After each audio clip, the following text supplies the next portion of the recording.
오늘은 이제 정한 때에 정한 날짜에 하나님께 성회로 공포할 여호와의 절기들을 선포를 하는데 그 첫 번째로 첫째 달 열 나은 날이니까 1월 14일이죠.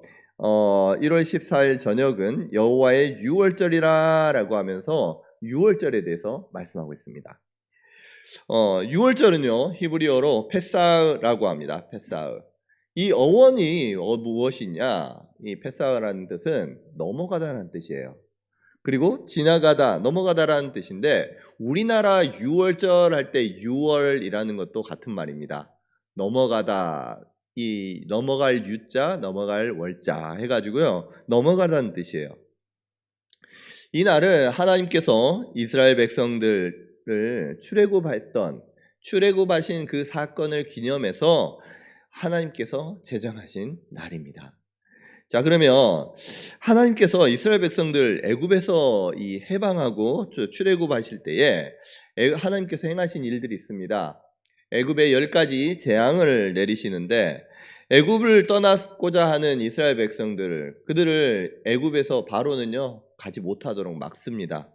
그래서 하나님께서 애굽에 10가지 재앙을 내리시는데 피재앙, 개구리, 파리, 가축 돌림병, 또 악성 종기, 우박, 메뚜기, 또 암흑, 그리고 마지막으로 장자의 죽음에 이러한 10가지 재앙을 그 애굽에다가 다 하나님께서 내리셔요.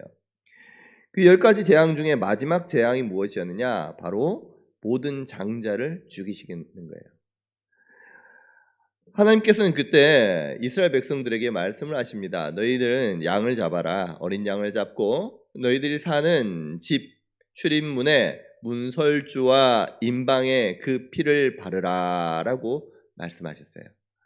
여러분 문설주가 어딘지 아시죠? 문설주는요 출입문이 있으면 이 문을 세우는 그 양쪽의 기둥을 이야기합니다. 이걸 문설주라고 하고요. 그 위에 나무를 받쳐서 위에 올려놓는데 그걸 임방이라고 합니다. 임방이 밑에 있는 건 뭐라고 하냐면 문지방, 그렇죠? 문지방. 그래서 이 피로 어린 양의 피를 잡아서 그 문설주와 또 임방에 그 피를 바르라라고 말씀을 하셨어요. 그래서 그날 가장은 어린 양의 피를 잡습니다. 그리고 그 우슬초로 피를 적셔서 문임방과 좌우 설주에 뿌리게 됩니다. 그날 밤 하나님께서 재앙을 내리시는데 출애굽기 12장 12절 말씀을 보면 내가 그 밤에 애굽 땅에 두루 다니며 사람이나 짐승을 막론하고 애굽 땅에 있는 모든 처음 난 것을 다 치고 애굽의 모든 신을 내가 심판하리라. 나는 여호와라.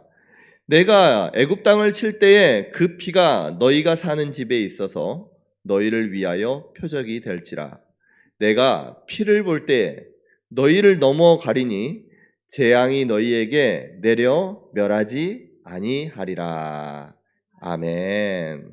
하나님께서 애굽 사람들의 장자를 죽이려고 올 때 어린 양을 잡아서 그 피로 문설주와 임방에 발라놓은 그 집을 보면 그 집은 넘어가겠다는 거예요.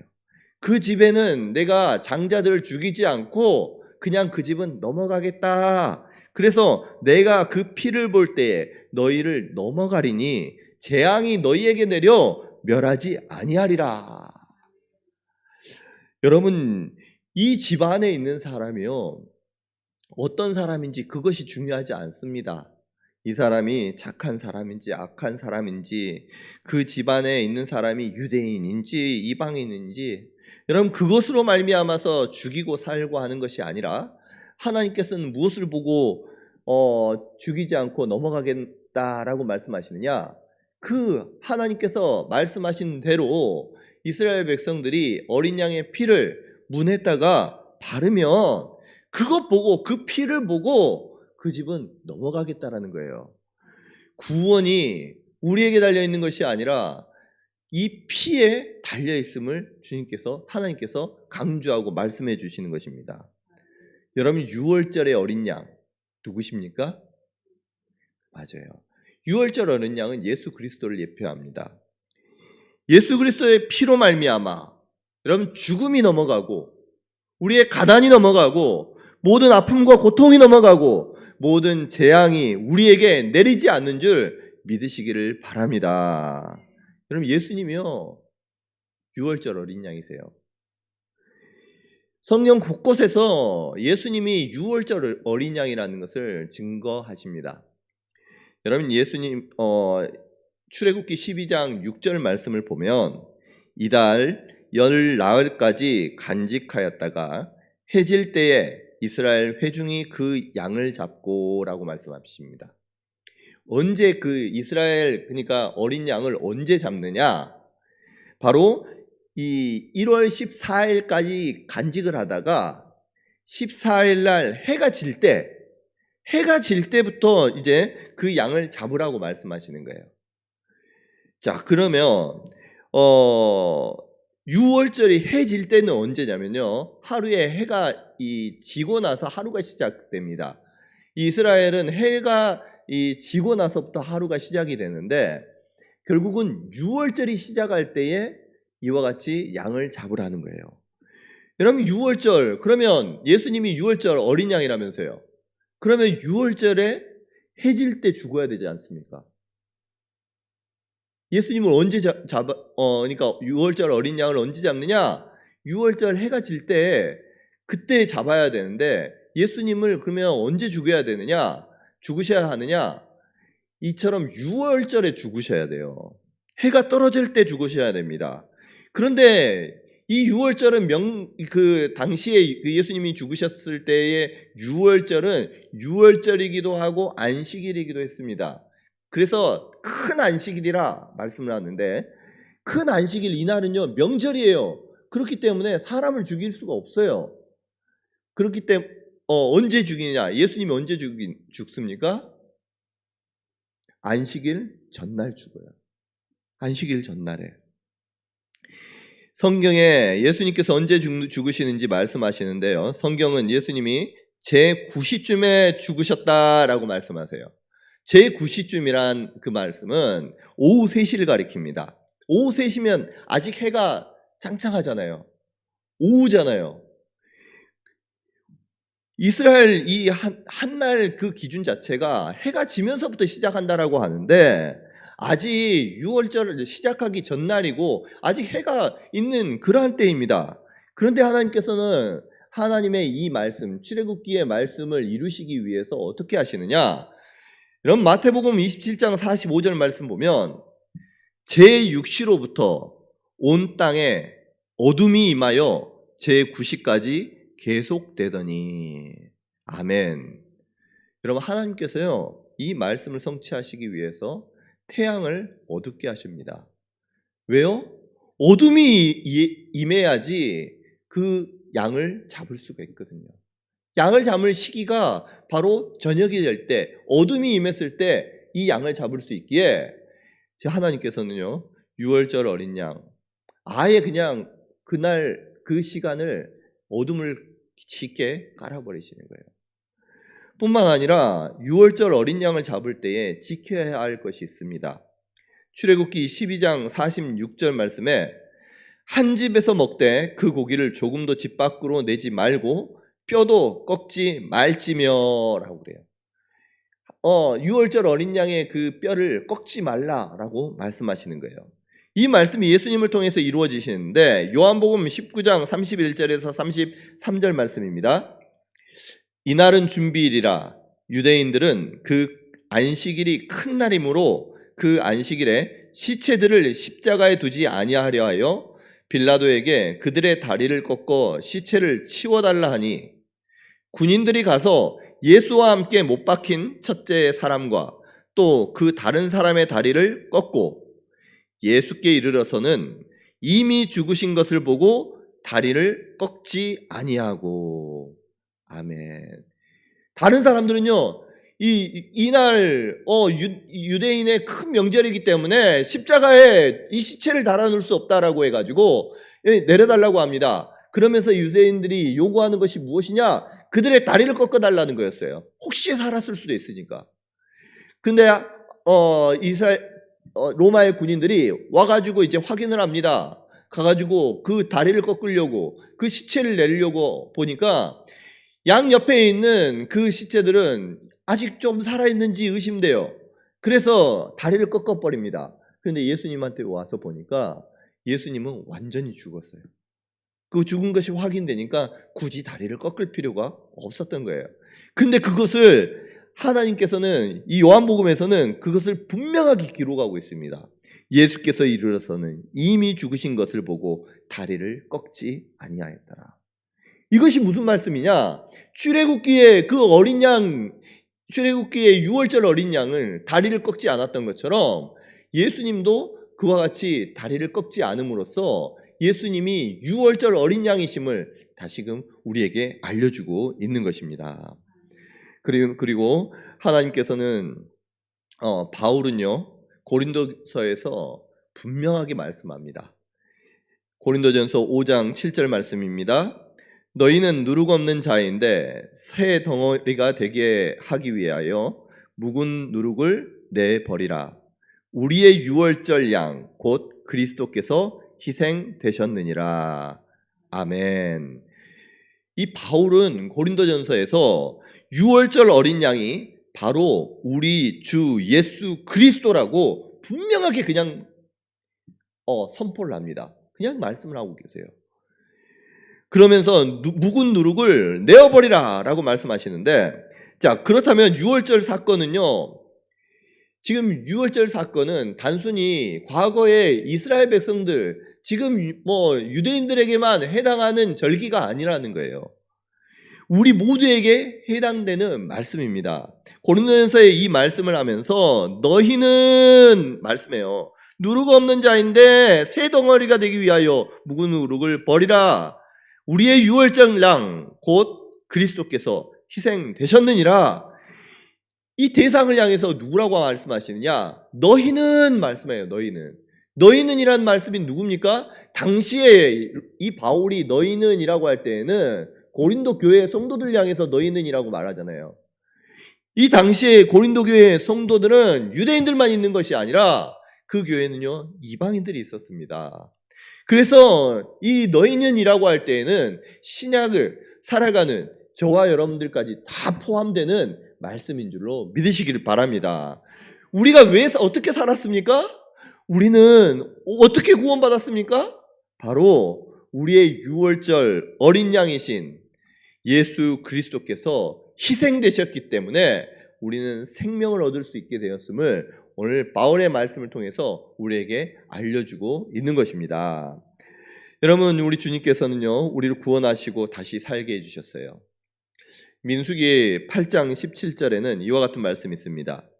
이스라엘 자손 중에 처음 태어난 것은 사람이든지 짐승이든지 다 내게 속하였음은 내가 애굽 땅에서 모든 처음 태어난 자를 치던 날에 그들을 내게 구별하였음이라.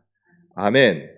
하나님께서는요 이스라엘 자손 중에 처음 태어난 것은 이 사람이든 짐승이든 모든 첫 것은 다 내게 속하였다라고 말씀하십니다. 그 이유가 무엇이었습니까?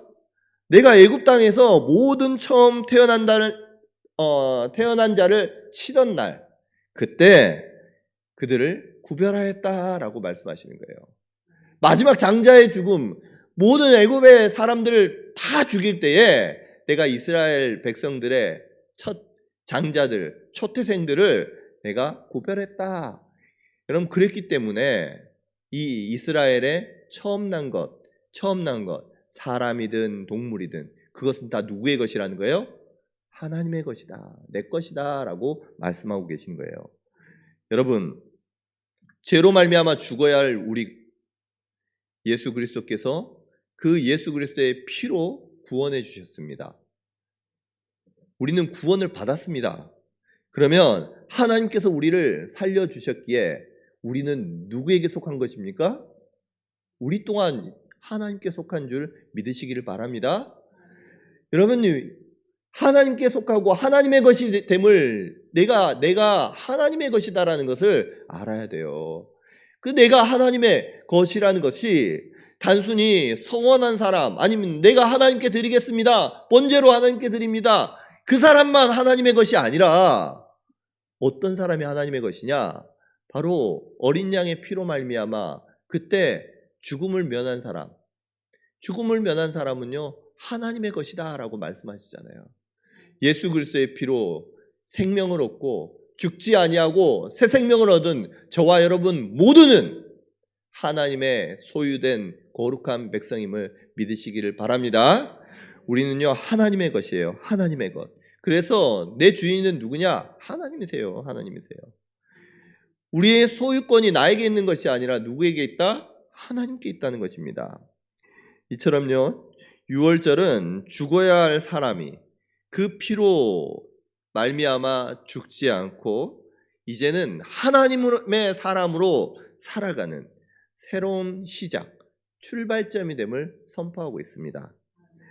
출애굽기 12장에 하나님께서 유월절을 제정을 하시고 명하시는데 12장 2절 말씀 보면요 하나님께서 이 달로 너희에게 달의 시작 곧 해의 첫 달이 되게 하라라고 말씀하셔요.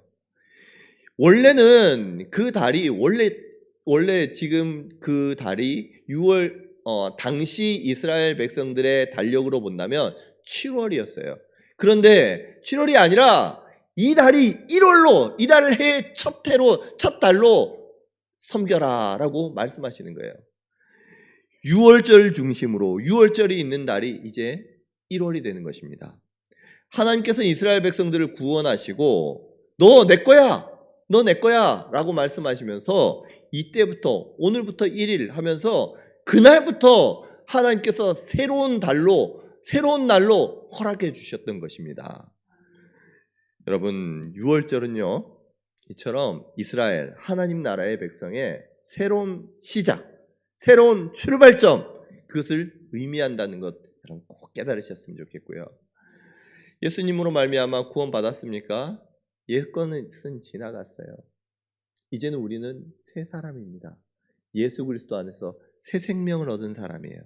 완전히 새로운 인생으로 여러분 살아갈 수 있는 우리 성도님들 되시기를 바랍니다. 6월절에 어떤 것을 먹는지 잘 아실 거예요. 6월절에 무엇을 먹느냐면 어린 양 그 고기를 먹습니다. 그리고요 함께 뭘 먹느냐면 무교병을 먹습니다. 무교병. 그리고 쓴 나무를 먹고 허리에 띠를 띠고 발에 신을 신고 손에 지팡이를 잡고 급히 먹으라 라고 말씀하시는데 하나님께서 6월절에 이스라엘 백성들로 하여금 왜 그렇게 복잡하게 이와 같이 먹을 것까지 정해 주시면서 어린 양과 함께 무교병과 또 쓴 나물 먹어라 라고 말씀하시는지, 어떻게 왜 이렇게 급하게 먹을 것을 요구하시는지 우리에게 요구한 바가 있다는 거예요. 여러분 그 무교병은요 신명기를 보면 이 무교병을 뭐라고 말씀하시냐면 고난의 떡이라고 설명을 하십니다. 고난의 떡. 그리고 쓴 나물은 무엇입니까? 먹으면 써요. 그 자체가 고통과 고난을 의미합니다. 그러면 이 고난의 떡과 쓴 나물을 먹으면서 이스라엘 백성들이 무엇을 지금 기념을 하느냐? 무엇을 추억하고 무엇을 기억하느냐? 이스라엘 백성들이 애굽에서 종살이하면서 종되었던 삶이 얼마나 고통스러웠고 얼마나 괴로웠는지를 이것들을 먹으면서 기억을 하는 거예요. 내 삶이 애굽에서의 종되었던 우리의 삶이 정말 고난이 있었고 힘들었지. 쓴 나물 먹으면서 그때 정말 쓰고 정말 힘들었지. 이것을 기억을 하는 거예요. 뿐만 아니라 허리에 띠를 띠고 발에 신을 신고 손에 지팡이를 잡고 급히 먹으라 라고 말씀하시는 것은 이제는 애굽에서부터 빨리 탈출할 수 있도록, 애굽에서부터 바로 나올 수 있도록 언제든지 준비하고 빨리 죄로부터, 이제는 애굽으로부터 죄로부터 벗어날 것을 하나님께서 요구하시는 것입니다. 그럼 우리는요 예수 그리스도의 흘리신 피로 새롭게 되었습니다. 새 사람으로 새롭게 살 수 있는 우리 성도님들 되시기를 주님의 이름으로 축복합니다. 노예된 삶, 애굽의 종되었던 삶, 그것을 벗어버리고 옛 상처와 고통, 아픔, 쓴 나물들, 쓴 그러한 고통의 떡 다 기억하면서 그것들을 벗어버리고 그럼 새 사람으로 살아갈 수 있기를 바랍니다. 주님의 보혈이 우리를 지켜주시고 주님의 보혈이 우리를 보호해 주시는 거예요. 예수 유월절 바로 예수 그리스도를 예표하십니다. 예수님의 우리를 향한 대속의 은혜, 구원의 은혜를 또한 말씀하고 있습니다. 유월절 어린 양이신 예수 그리스도의 피로 말미암아 하나님의 심판, 죽음이 유월 나에게선 넘어갔다. 나에게선 넘어갔다. 여러분 꼭 기억할 수 있기를 바라면서 주님의 보혈 능력으로 인해서 구원의 참된 자유와 기쁨, 또 그러한 기쁨을 삶 가운데 누릴 수 있는 우리 성도님들 되시기를 주님의 이름으로 축복합니다. 우리 같이 한번